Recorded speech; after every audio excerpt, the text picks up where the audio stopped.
How to fix text notification sound not working in Samsung F36. So let's start the video. First of all, open settings.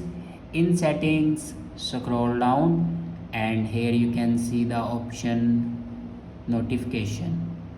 Now click on sounds and vibration. Now click on it and then click on volume. Now here you can turn on your notification sound. After turn on your notification sound, then go back and scroll down and click on apps and then scroll down and click on messages app. Now click on storage and here you can clear data and cache memory of messages app. After clear data and cache memory, then go back to the main page of your settings and click on software update.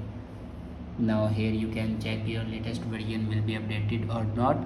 If it doesn't update to latest version, then update it to latest version.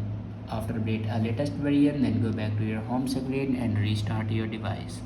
For restart your device, press and hold power button and then click on restart.